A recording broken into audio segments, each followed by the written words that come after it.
సౌమ్యత స్పష్టంగా ఉండనివ్వండి.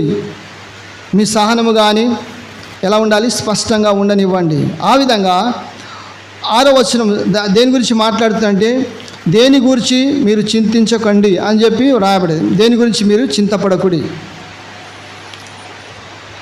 అయితే మనము మొదటి వాక్యం ధ్యానిస్తాం. ఇక్కడ చూసి మొదటి వాక్యము పౌలు అంటున్నాడు, ప్రభువులో స్థిరంగా నిలబడండి అంటున్నాడు. కనుక ఈ మాట గ్రీకు పదంలో నుండి తీయబడ్డది. ఎందుకంటే ఒక సైనికుడు పోస్టు వద్ద నిలబడి ఉంటాడు. ఒక సైనికుడు ఆయన ఏం చేస్తాడు? పోస్టు అని ఎక్కడైతే ఆయనకు పోస్ట్ ఇవ్వబడదో, ఎక్కడైతే ఆయనను ఉండమని చెప్పారో అక్కడ ఆయన నిలబడి ఎంతో జాగ్రత్తగా నిలబడి చూస్తుంటాడు. కనుక నిలబడేటువంటి ఉన్న సైనికుని వివరించడానికే ఈ ఒక మాట ఉపయోగించబడ్డది. చూడండి, ఫిలిప్పీ 1:20 చదవండి. ఫిలిప్పీ 1:20.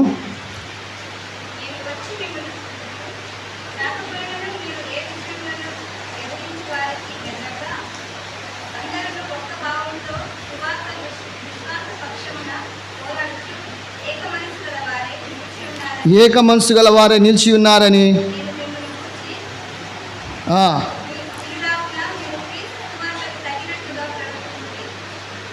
అటువలనే మీరు బెదరకుండా వారికి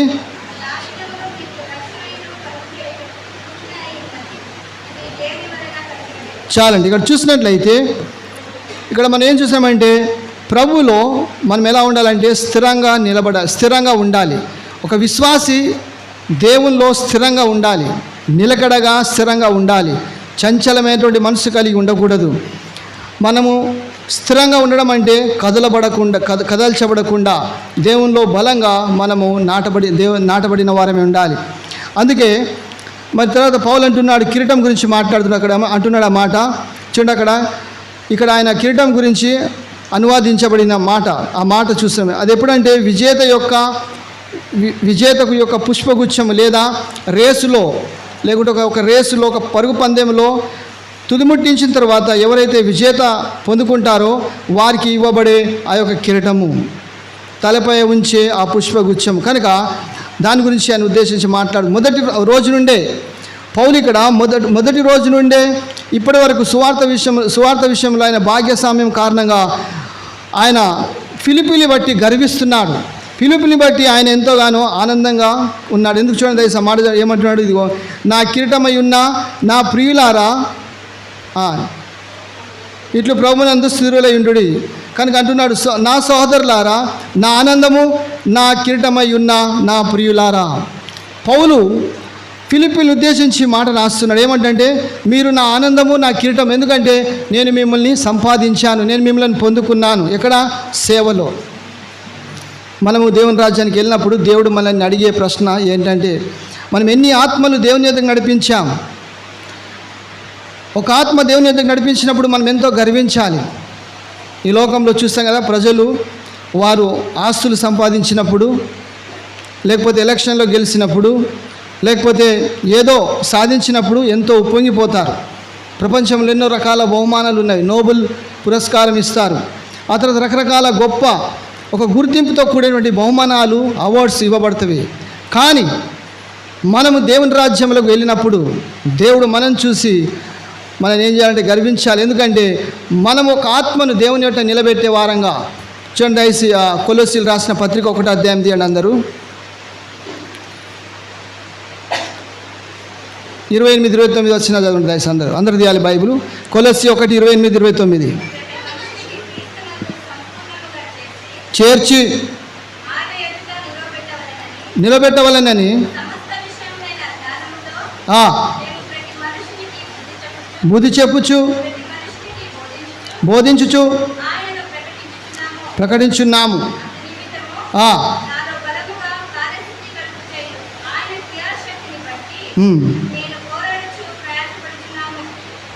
చాలండి. కనుక ఇక్కడ మన ఆనందము, మన కిరీటం ఎవరంటే దేవుని బిడ్డలు, విశ్వాసులు. కనుక పౌలు వారిని ఉద్దేశించి అంటున్నాడు, మీరు నా యొక్క ఆనందము మరియు నా యొక్క కిరీటము, నా గర్వము మరియు నా ఆనందము, నా భాగస్వామ్యము కనుక కారణంగా వారిని ఉద్దేశించి రాశాడు. పౌలు ఇంకా ముందుకెళ్ళినట్లయితే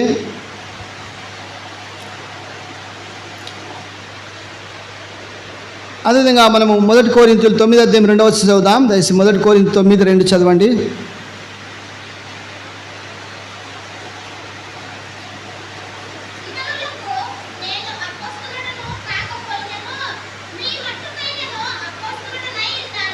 నేను ఇతరులకు అపోస్తలుని కాకపోయినను నేను మీ మట్టుకు అపోస్తలుడై ఉన్నాను.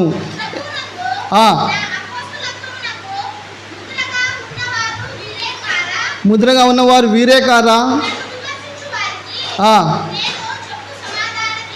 ఇదే కనుక పౌలు యొక్క అపోస్తలత్వం వారు అయినప్పటికీ ఫిలిప్పీని ఉద్దేశించి అని అంటున్నాడు. ఏంటంటే మరి ఫిలిప్పి విశ్వాసులను రుజువు చేస్తున్నారు, వారిని ఒక రుజువుగా పెట్టుకున్నాడు. నిజమే. కనుక ఇక్కడ యేసు మన జీవితంలో కేంద్రంగా మార్చుకోవాలి. యేసుని మనం ఏం చేయాలి? మన జీవితానికి కేంద్రంగా మార్చుకోవాలి, కేంద్ర బిందువుగా మార్చుకోవాలి. తద్వారా మన నిర్ణయాలు ముందుగా ఆయన ద్వారానే ప్రవహిస్తవి. కనుక దేవుని ఎప్పుడు కూడా మన కేంద్ర బిందువుగా పెట్టుకోవాలి. మన గురి ఎప్పుడు కూడా దేవునిపైనే నిలిచి ఉండాలి. అప్పుడే మనం దేవునిలో స్థిరంగా ఉంటాం. ఉదాహరణకు చూసినట్లయితే బైబిల్లో పేతురు నీళ్ళపై నడిచాడా లేదా? నడిచాడు.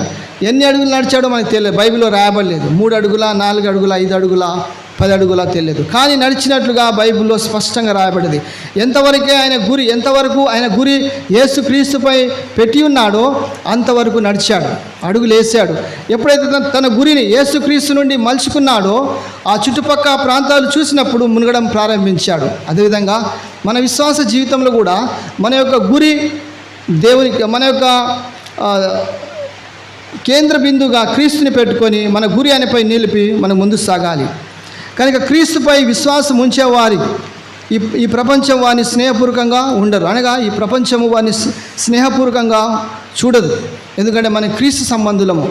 మనకంటే ముందుగా క్రీస్తుని లోకము హింసించింది కనుక ఈ ప్రపంచం మనని హింసించినప్పుడు ఆశ్చర్యపోవాల్సిన అవసరం లేదు. ఎందుకంటే మనకంటే ముందుగా మన యజమాన్ని హింసించింది. అందుకే ఈ యొక్క క్రైస్తవ జీవితంలో హెచ్చు తగ్గులంటివి వస్తూ ఉంటవి, ఒడదొడుకులు జీవితంలో ఉంటవి. కనుక వీటన్నిటినీ సహిస్తూ సవరించుకుంటూ ముందుకు సాగడమే అదే క్రైస్తవ జీవితం. క్రైస్తవ జీవితం అంతా సాఫీగా జరగదు. మీరు అనుకున్నట్లుగా, మీరు ఊహించినట్లుగా ఎప్పుడు జరగదు. ఒకవేళ అట్లా అనుకున్నట్టయితే పొరపాటు. కనుక ఒడదొడుకులు ఉంటవి, హెచ్చు తగ్గులు ఉంటవి, సమస్యలు ఉంటవి, శోధనలు ఉంటవి. వీటన్నిటినీ మనం అధిగమిస్తూ మనం ముందు సాగడమే. కనుక మనము సాఫీగా ముందుకు సాగాలంటే మనం రోజు మన బైబిల్ చదవాలి, ప్రార్థనలో ప్రభుతో సమయం గడపాలి. అప్పుడే మనం ప్రభులో స్థిరంగా నిలబడతాం. అందుకే పౌలు అంటున్నాడు, ప్రభునందు మీరు స్థిరంగా ఉండుడి, నిలబడుడి అంటున్నాడు. 2-3 వచనాలు ధ్యానిస్తాం. 2-3 వచనాలు చూసినట్లయితే అక్కడ ఏం రాబడి, ఒకరితో ఒకరు అంగీకరించండి లేదా ప్రభులో ఐక్యంగా ఉండండి. 2-3 వచనాలు మనకు తెలిసినటువంటి విషయమే. ఫిలిప్పి సంఘము దాంట్లో 2 స్త్రీలు ఉన్నారు. ఆ 2 స్త్రీల మధ్య సమాధానం లేదు. అక్కడ వాళ్ళిద్దరి పేర్లు రాయబడ్డది. 2 వ్యక్తులు ఒకరినొకరు ఎదుర్కొంటున్నారు, మరి అందరూ వారిని చూస్తున్నారు, గమనిస్తున్నారు. కనుక ఎప్పుడైతే సంఘంలో ఒక విభజన, సంఘంలో ఎప్పుడైతే ఐక్యత అనేది సన్నగిలుతుందో అప్పుడు ఏమవుతుందంటే ప్రజలు ఏం చేస్తారంటే పార్టీలుగా మారిపోతారు. ఇక్కడ పక్షాలు ఏర్పడుతుంది, పక్షాలు తీసుకోవడం ప్రారంభిస్తారు. మరియు మనకు తెలియకముందే మొత్తం సంఘము 2 భాగాలుగా చీలిపోతుంది. ఇక్కడ 2 స్త్రీలు ఉన్నారు. వారు ఎవరు? చదవండి దయచేసి 2-3 వచనాలు. ఉండుడని చాలండి. వాళ్ళు 2 స్త్రీలు, వారిలో ఏక మనసు లేదు, ఏకతాత్పర్యం లేదు, వారి ఆలోచనలు వేరుగా ఉంటున్నవి, కానీ 2 సేవలో ఉన్నారు. చూడండి, ఇది ఎంత వినడానికి ఎంత బాగుంది. దయచేసి మత్తయి 5:9 చదవండి. మత్తయి 5:9 ఏం రాబడింది? మత్తయి 5వ అధ్యాయం 9వ వచనము. సమాధానపరచువారు దేవుని కుమారులు అనబడుదురు. కనుక వీరిరువురు సమాధానపరిచేవారిగా లేరు. వీరిరువురు ఎలా ఉన్నారంటే చర్చిలో సమస్యాత్మకమైనటువంటి జంటగా ఉంటున్నారు, అంటే ఇరువురుగా ఉంటున్నారు. కనుక మనము సంఘంలో సమస్యగా మారిపోకూడదు. ఎందుకంటే దేవుని ఉగ్రత మన పైకి వస్తుంది. దేవుడు అంటున్నాడు కదా, నా సంఘమును పాడు చేయవాడిని నేను నేను భౌతికంగా మాట్లాడతలేను. దయచేసి సంఘం అంటే ఫ్యాన్లు, లైట్లు, గోడలు, కిటికీలు కాదు. నేను ఆ విషయం సంఘం అంటే ఒక సహవాసము. విశ్వాసుల యొక్క గృహంని పాడు చేయవాడిని దేవుడు వదలడు. కనుక మన వల్ల సంఘంలో సమస్యలు రాకుండా జాగ్రత్తగా చూసుకోవాలి. అందుకే ఇక్కడ ఇద్దరు స్త్రీల వల్ల సమస్యలు వస్తున్నాయి. అక్కడ పార్టీలుగా మారిపోయారు. చీలికలు అంటే చిన్న చిన్నగా ఏర్పడుతున్నవి, గ్రూపులు తయారయ్యాయి. అందుకే చూడండి, వీరు ఎలాంటి వారంటే వారి ఇరువురు కూడా సువార్తలో భాగస్వాములే. పౌలు వారి ఇరువురు గురించి సాక్ష్యం ఇస్తున్నాడు. వాళ్ళిద్దరు కూడా ఎలాంటి వారు? సువార్తలు ఎంతో సహకరిస్తూ మరి పౌలుతో భాగస్వాములుగా ఉంటున్నారు. అది వారిలో ఉన్నటువంటి అందం. కొన్ని సంవత్సరాల క్రితము ఒక సంఘంలో జరిగిన సంఘటన, అది కెనడాను అమెరికాలో జరిగింది. ఏంటంటే ఇద్దరు సంఘ పెద్దలు అనగా పరిచారకులు 30 సంవత్సరాలు మాట్లాడుకోలే, కానీ బల్ల ఇచ్చారు. చూసారా, 30 సంవత్సరాలు వాళ్ళ ఇద్దరి మధ్య మాట లేవు, కానీ బల్లను వారు ఏం చేస్తారు? విశ్వాసులకు అందిస్తూనే ఉన్నారు. 30 సంవత్సరాల తర్వాత వాళ్ళు ఒప్పుకున్నారు మా ఇరువురి మధ్య మాటలు లేవని. ఎంత భయంకరమైన పరిస్థితి చూడండి. కనుక నిజంగా అది దేవుని మహిమార్థం మంచిది కాదు. ఎందుకంటే ఇక్కడ వారు సువార్తలో భాగస్వాములుగా ఉంటున్నారు, సువార్తలో సహకరిస్తున్నారు, పౌలుకు ఎంతో తోడుగా నిలుస్తున్నారు, కానీ ఇరువురి మధ్య సమాధానం లేదు. ఇక ముందుకెళ్ళినట్లయితే వీరు క్లెమెంటు అనే వ్యక్తి మరి తోటి పని వాళ్ళతో కూడా కలిసి సువార్త విషయంలో వారు ఏం చేస్తున్నారు? కలిసి వారు పోరాడము మరి శ్రమిస్తున్నారు, సేవలో సహకరిస్తున్నారు, శ్రమిస్తున్నారు, కష్టపడుతున్నారు, కానీ ఇరువురు మధ్య సమాధానం లేదు. కనుక ఎంత భయంకరమైన పరిస్థితి అండి. మనము సంఘానికి వచ్చి ఒకరితో ఒకరు మాట్లాడకపోవడము, ఒకరినొకరు మనము విష్ చేసుకోకపోవడము చాలా బాధాకరమైన విషయం. కానీ బల్ల సమయానికి వచ్చి రాగానే అందరూ అందులో పాలు పొందుతారు. అది ఒక ఆశీర్వాదంగాను లేదా అది ఒక దీవెనకరంగా అనుకుంటారు, కానీ సమాధానం లేనట్లయితే అందులో చేయకూడదు. వీరిరువురు కూడా విశ్వాసంలో మరి చాలా ఎదిగినవారు, పరిపక్వత నొందినవారు, మంచి విశ్వాసులే. కానీ పరిణితి చెందిన విశ్వాసులు కూడా కొన్నిసార్లు ట్రాక్ నుండి బయటకు వచ్చేస్తారు. అవునే కదా? ఎందుకు? స్వార్థం, ప్రెస్టేజ్, పేరు. దానివల్ల కొన్నిసార్లు మంచి విశ్వాసులు, దైవభక్తి కలిగినటువంటి విశ్వాసులు, ప్రార్థన పరులు కూడా కొన్నిసార్లు ఇలాంటి శోధనలో పడి సంఘానికి మొప్పు తెస్తుంటారు. కనుక మనము నమ్మలేము. వీరిరువురు ఎలాంటి వారంట? పరిణితి చెందిన విశ్వాసులు, కానీ కొన్నిసార్లు ట్రాక్ నుండి బయటకు వచ్చిన వారు. అందుకని మన మట్టుకు మనం చాలా జాగ్రత్తగా ఉండాలి. అందుకే ప్రభువులో మనము ఒకరితో ఒకరు ఏకీభవించాలి, ప్రార్థనలో ఏకీభవించాలి, ప్రభువులో మనం ఏకీభవించాలి. ప్రార్థనలో మనం ఎలా ఆమెన్ అంటామో అదేవిధంగా కొన్ని విషయాలు, అందుకే 1 కొరింథీయులు 1 రాబడదు కదా, అందరూ ఎలా ఉండాలి? ఏక తాత్పర్యం కలిగి ఉండాలి, ఏక భావము, ఏక మనస్సు కలిగి ఉండాలి. అప్పుడే సంఘం అనేది ముందుకు సాగుతుంది. అందుకే మనం ప్రభులో మనం ఒకరితో ఒకరు మేము ఉండాలి, ఏకీభవించాలి, ఐక్యత కలిగి ఉండాలి. 4వ వచనానికి వద్దాం. 4వ వచనం ముఖ్యంగా దాన్ని ఇస్తాం. 4వ వచనం ఏం రాబడింది? ప్రభులో ఆనందించుడి. పౌలు చెరసాల్లో ఉండి పత్రిక రాశాడు కనుక ఆయన ఒక మంచి స్థాయిలో హోదాలుండి రాయలేదు. కనుక ఆయన మనకంటే క్లిష్ట పరిస్థితిలో ఉన్నాడు, కష్టాల్లో ఉన్నాడు. అయినా కానీ ఆయన అంటున్నాడు ప్రభునంది మీరు ఆనందించుడు. ఎందుకో చెప్తున్నాడు చూడండి. ఫిలిప్పీ 4:4లో ఈ మాట అంటున్నాడు. ఇక్కడ ఈ లేఖనంలో ఆనందం అనేటువంటి మాట అంశంగా ఉంది. మరియు అంతేకాకుండా దాని ఇక్కడ మళ్ళీ రాయబడ్డది. ప్రభునందు మీరు ఆనందంగా ఉండండి, ప్రభునందు ఆనందించుడి. ఎప్పుడు? చరణ్ సమానం చదవండి. తుదకు ప్రభునందు ఆనందించుడి, ఎల్లప్పుడూ. చాలండి. ఇక్కడ ప్రభునందు ఆనందించుడి. ఎప్పుడు? ఎల్లప్పుడూ. ప్రభునందు ఆనందించుడి ఎల్లప్పుడూ.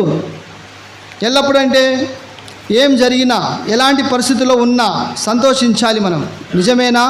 పౌలు మన అభ్యంతరాన్ని ఊహించినట్లుగా మనం చూస్తున్నాం. ఏంటంటే మనకు అనుకూలంగా ప్రతికూలంగా పరిస్థితులు మనకు అనుకూలంగా ఉండొచ్చు, ప్రతికూలంగా ఉండొచ్చు, కానీ మనం ప్రభుని బట్టి ఎల్లప్పుడూ సంతోషిస్తూ ఆనందించాలని పౌలు మనల్ని కోరుకుంటున్నాడు. కష్టమే కదా, కానీ ప్రభు దాన్ని నిరూపించాడు. ప్రభు ఆ విధంగా జీవించాడు. కనుక క్రైస్తవులు అనేవారు ప్రభులో ఆనందంగా ఉండాలి. 4 విషయాలు నేను చూసుకుందాం. ఈ వచ్చిన 4 విషయాలు నేర్చుకుందాం ఆనందం గురించి. ఇక్కడ ప్రభునందు మొట్టమొదటిగా ఎల్లప్పుడు అని రాశారు. ఎల్లప్పుడు మనం ఆనందించాలి. రెండవది చూసినట్లయితే ఇది ఆజ్ఞ, ప్రభు నుండి పొందినటువంటి ఆజ్ఞ. మనం ఎల్లప్పుడూ ఆనందంగా ఉండాలి, ఇది ఆజ్ఞ. కనుక ఎల్లప్పుడూ యొక్క నివారణ ఇక్కడ ఏం చూస్తున్నామంటే, మొట్టమొదటిగా మనము ఆనందానికి మూలం ఎవరు? ప్రభువు. మనకు నిజమైన ఆనందం కావాలంటే, మనకు నిజమైన సంతోషం కావాలంటే ప్రభు యొద్దకు రావాలి. ప్రభు ఇచ్చే ఆనందము, ప్రభు ఇచ్చే శాంతి, ప్రభు ఇచ్చే సమాధానము, మరి అది ఎంతో గొప్ప ఆదరణ కలుగజేస్తుంది. అందుకో పాట ఉందిగా, ఎంత మంచి దేవుడవా అని పాట పాడుతూ నేను ఎక్కడెక్కడికో వెళ్ళాను, ఎవరినెవరిని అడిగాను, చివరికి అది నీలోనే కనుగొన్నాను, ఎవరినెవరినో మొక్కాను. కనుక నిజమైన ఆనందము మనకు ప్రభులోనే లభిస్తుంది. ఆయనే దానికి మూలం. ప్రజలు ఆనందం పొందుకోవడానికి తీర్థయాత్రలు చేస్తుంటారు, పిక్నిక్లకు వెళ్తుంటారు, విహారయాత్రలు చేస్తుంటారు, ఎక్కడెక్కడికి వెళ్తారు, మళ్ళీ ఇంటికి రాగానే మళ్ళీ అదే చింత. కనుక నిజమైన ఆనందం మూలం ఎవరంటే మన ప్రభు. కనుక మనం ప్రభు యొద్దకు రావాలి, ప్రభుని అడగాలి. రెండోది, క్రైస్తవులు ఆనందం యొక్క స్వభావం.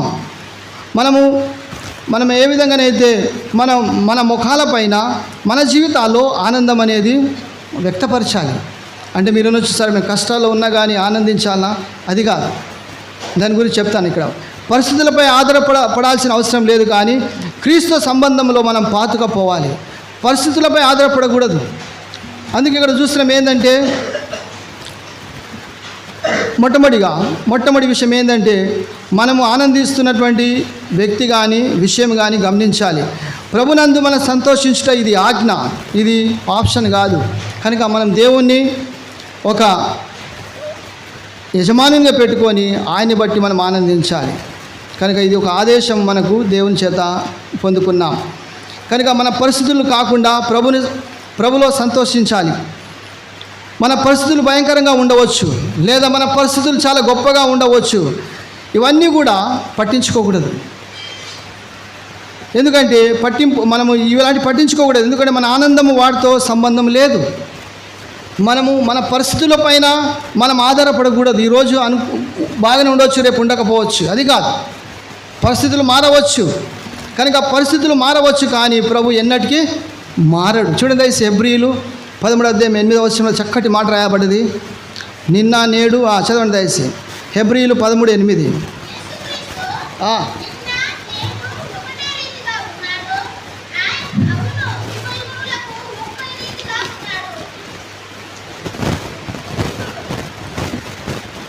ఇక్కడ పరిస్థితులు మారుతాయి, కానీ ప్రభు ఎప్పటికీ అలాగే ఉంటాడు. నిన్న నేడు ఎప్పటికీ యుగయుగంలో కూడా ఆయన ఒక రీతిగా ఉన్నాడు. కనుక మారని ప్రభు, మాట తప్పని ప్రభు, మాట కట్టుబడి ఉండే ప్రభు. కనుక మనం ఆయనను నమ్ముకోవాలి, పరిస్థితులు నమ్ముకోకూడదు. కనుక పరిస్థితులు నమ్ముకున్నట్లయితే మనకు నిరాశ, నిరుత్సాహత కలుగుతుంది. కానీ ప్రభుని నమ్ముకున్నట్లయితే మనకి ఎంతో ఆదరణ, ఓదార్పు అనేది కలుగుతుంది. రెండో విషయం, ఈ మాటలు రెండో విషయం, 4వ వచనం రెండో విషయం ఏంటంటే, సంతోషించడం అనేది కేవలము భావోద్వేగం మాత్రమే కాదు, ఇమోషనల్ కాదు ఇది. కొద్దిమంది అప్పుడే సంతోషంగా ఉంటారు, అప్పుడే ఏడుస్తారు, అప్పుడే దుఃఖంగా ఉంటారు, అప్పుడే నవ్వుతారు. కనుక ఇది ఒక భావోద్వేగం కాదు. సంతోషం అనేది ఒక ఇమోషనల్ విషయం కాదు ఇది. ఎందుకంటే మనం ఎల్లప్పుడూ భావోద్వేగాన్ని నియంత్రించలేము, కానీ మనము క్రియలు ఎంచుకోవచ్చు. అనగా మనము క్రియలు కలిగి ఉండాలి. కనుక మనము ఒక భావోద్వేగంగా ఉండకూడదు. కొద్దిమంది చూడండి, ఎంతో డబ్బులు ఉన్నప్పుడు ఎంత హ్యాపీగా ఉంటారు, వాళ్ళు చాలా సంతోషంగా ఉంటారు. డబ్బు లేకపోతే ముఖం చిన్నపోవడము, ఆ తర్వాత ఎవరితో మాట్లాడరు, మౌనంగా ఉంటారు, మూలలు ఉంటారు, అలిగినట్లుగా ఉంటారు. ఎందుకంటే అది వారి యొక్క భావోద్వేగం, ఇమోషనల్ ప్రజలు. ప్రభు అంటున్నాడు. అందుకే పౌలు చక్కటి మాట రాశాడు ఫిలిప్పీలో. ఫిలిప్పీలో ఒక మాట అన్నాడు. ఆ విషయం, ఆ మాట నిజంగా నా హృదయాన్ని ఎంతో బలపరిచినటువంటి మాట. నేను చాలాసార్లు చదువుకుంటా మాట. 4వ అధ్యాయంలో ఈ విధంగా అన్నాడు. 10వ వచనం చదవండి దయచేసి. 10, 11, 12 చదవండి.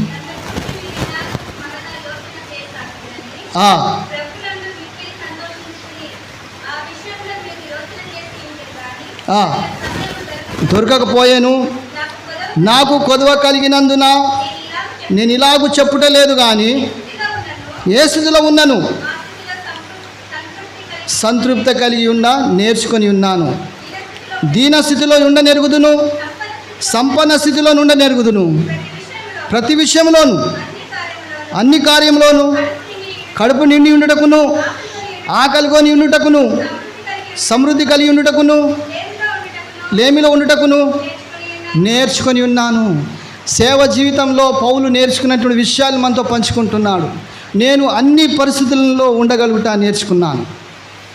సేవలు అడుగుపెట్టినప్పుడు ఇలాంటి పరిస్థితులు ఎదురవుతూ ఉంటుంది. సేవ అంటే బెడ్ ఆఫ్ రోజెస్ కాదు. రండి వెల్కమ్ కార్పెట్ వేసి నేను గ్రాడ్యుయేట్ కాగానే అయ్యా రండి రండి ఇక్కడ పైన కూర్చోండి అని కాదు. దానికి ఎంతో శ్రమపడాలి, కష్టపడాలి. కనుక సమయోచితంగా మనం నడుచుకోవాలి, జ్ఞానయోచితంగా మనం నడుచుకోవాలి. ప్రతిదానికి సమయం అనేది ఉంది, తొందరపడని అవసరం లేదు, వెయిట్ చేయాలి. కనుక పౌలు తన జీవితంలో ఎన్నో విషయాలు నేర్చుకున్నాడు. కనుక ఆయన పరిస్థితులపైన ఆధారపడలేదు, కానీ ప్రభు పైన ఆధారపడ్డాడు. మూడో విషయం ఇందులో చూసినట్లయితే, మూడో విషయం ఏమిటంటే ఆనందం అనగా సంతోషము, ఆనందము ఈ రెండు కూడా వేరు అర్థాలు ఇస్తున్నవి. సంతోషం వస్తుంది, అది పోతుంది. సంతోషం అనేది మన జీవితంలో వస్తుంది, సంతోషం అనేది వెళ్ళిపోతుంది. కానీ పరిస్థితులపై ఆధారపడి ఉంటే మనం ఆనందం అనేది దేవుని యొద్ద నుండి పొందుకుంటాం కనుక అది మనతో మరి ఉంటుంది. కనుక మనము ఆనందం కొరకు ప్రాకులాడాలి, కానీ సంతోషం వచ్చి వెళ్ళిపోవచ్చు. కనుక ఆనందం అనేది ప్రభు ద్వారా పొందుకున్నట్లయితే అది గొప్ప కార్యం. చూడలేసి నేహం ఒక మాట అంటున్నాడు. 8వ అధ్యాయం 10వ వచనంలో నేహం ఒక చక్కటి మాట మాట్లాడాడు. అది అండర్లైన్ చేసుకోండి. 8వ అధ్యాయం 10వ వచనము.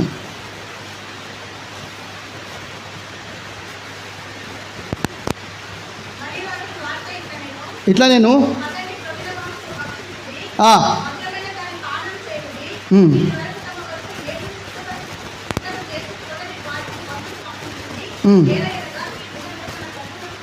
ఈ దినము చదవండి. ప్రతిష్టమాయను యోయందు ఆనందించడం వలన మీరు బలము నొందుదురు. This is the day that the Lord has made. కనుక మనం దాని యందు ఆనందించాలి. మనం బలం పొందుకోవాలంటే దేవునిలో ఆనందంగా ఉండాలి. అదే మన బలము, అదే మన రహస్యము. కొద్దిమంది క్రైస్తవులు ఎల్లప్పుడూ ఆనందంగా ఉంటారు, వాళ్ళకి ఏమి లేకపోయినా కానీ. నేను ఇంతకుముందు ఒకసారి చెప్పాను, నేను మణిపూర్కి చాలాసార్లు వెళ్ళాను, దాదాపు 8 సార్లు వెళ్ళాను. అక్కడ నేను ఒకటి వెళ్ళినప్పుడల్లా నేను ఒకటి గమనిస్తాను. ఏంటంటే ఆ విశ్వాసం మనలాగానే ఉంటారు, కానీ మనలాగా ఇలాంటి మంచి మంచి బట్టలు అలాంటివి మంచి బట్టలు వేసుకున్నా కానీ ఉన్నవే కానీ అవి ప్రభు దేవుని చర్చకు వచ్చేటప్పుడు ఎంతో చక్కగా సిద్ధపడి వస్తారు. కానీ మనలాగా వారికి అంత డబ్బు లేదు.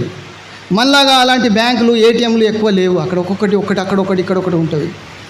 వాళ్ళకు ఒకవేళ ఏమైనా రోగం వస్తే ఏమవుతుందో వాళ్ళకి తెలియదు. వాళ్ళకి బ్యాంక్ బ్యాలెన్స్ లేవు, బంగారం లేదు, చేతులకు రింగులు లేవు, మెడలో గొలుసులు లేవు. వాళ్ళ ఇంట్లోకి వెళ్తే సామాన్యమైన జీవితం, వేటాడినటువంటి మాంసాన్ని తెచ్చుకొని వండుకొని తిని బ్రతికే వాళ్ళు. రేపటి గురించి వాళ్ళకి అంత చింత లేదు, దిగులు లేదు. పిల్లల యొక్క భవిష్యత్తు గురించి అంత బాధ లేదు, కానీ ప్రార్థనలో వారు ప్రార్థిస్తుంటారు. కనుక ఒకసారి నేను వెళ్ళినప్పుడు అడిగాను, వాళ్ళు హాస్పిటల్కి వెళ్ళాలంటే ఒక పెద్ద 2 కొండలు, ఇక్కడ ఎస్పీ లాంటి 2 కొండలు ఉన్నాయి, అలాంటి 2-3 కొండలు, లోయ కొండ దాటి వెళ్తే అక్కడ ఒక హాస్పిటల్ ఉంది, డిస్ట్రిక్ట్ హాస్పిటల్ ఉంది. అయితే ఒకసారి ఒక గర్భవతిని తీసుకెళ్తున్నారు. ఎందుకంటే వాళ్ళు సామాన్యంగా ఇంటి దగ్గరనే కాన్పు చేయడానికి ప్రయత్నిస్తారు, కానీ ఆ గర్భంలో ఉన్న పిండం తలక్రిందు అంటే తిరిగిపోయారు కనుక వారితో కావడం లేదు కనుక వాళ్ళు ఏం చేస్తారంటే 4 పురుషులకి వానికి ఇచ్చి, ఎందుకంటే కొండలెక్కి దిగాలి వాళ్ళతో, స్త్రీలతో కాదు కనుక ఒక పాడె కట్టారు. పాడెపైన ఆ స్త్రీని పండుబెట్టారు. నిండు గర్భిణి, నొప్పులు వస్తూ ఉన్నవి, ఏడుస్తూ ఉంది. అయితే వాళ్ళు చెప్పిన మాటలు తీసుకెళ్తా ఉన్నారు. 4 ఆమెను మోసుకొని కొండ ఎక్కారు. ఒక లోయ వచ్చింది, లోయలో దిగారు. మళ్ళీ కొండ ఎక్కుతుండగా ఆ నొప్పులు ఆమె తట్టుకోలేక ఆమె ప్రాణం విడిచి చనిపోయింది. పిల్లను కంటూ ఆమె చనిపోయింది. పిల్లోడు చనిపోయాడు, తల్లి చనిపోయారు. వాళ్ళు అక్కడనే ఆ కొండపైన పాతి పెట్టి మళ్ళీ తిరిగి వచ్చారు. అయితే నిజంగా ఇది చాలా ఆశ్చర్యకరమైన మాట. ఎందుకంటే వాళ్ళు ఏమన్నారంటే వాళ్ళు వెళ్ళారు, కానీ వాళ్ళు ఏం చేయలేకపోయారు. ఎవరు కూడా ఏం చేయలేరు, డాక్టర్ తప్ప ఎవరు చేయలేరు. కనుక అక్కడనే పాతి పెట్టవచ్చు. అలాంటి పరిస్థితుల్లో వాళ్ళు ఉంటారు. కానీ మనలాగా ఏడుస్తూ అంతగా బాధపడలేదు. కనుక ఇక్కడ ఏం చెప్తున్నా అంటే వారు రేపటి గురించి అంత చింతించరు, మనంత చింతించినట్లుగా. 4వ విషయాన్ని చూద్దాం. ఇక్కడ 4వ మాట ఏంటంటే మనము విచారంగా ఉండటము సరైందే అని తెలుసుకోవచ్చు. కానీ మొదట అది కొంచెం భిన్నంగా ఉండొచ్చు. కానీ మనం విచారంగా ఉండవచ్చు, ఇంకా ప్రభువులో సంతోషించవచ్చు కూడా. చూడండి దయచేసి 2 కొరింథీయులు ముగిస్తాను. 2 కొరింథీయులు 2వ అధ్యాయం, 2 కొరింథీయులు 6వ అధ్యాయం 10వ వచనము చదవండి దయచేసి.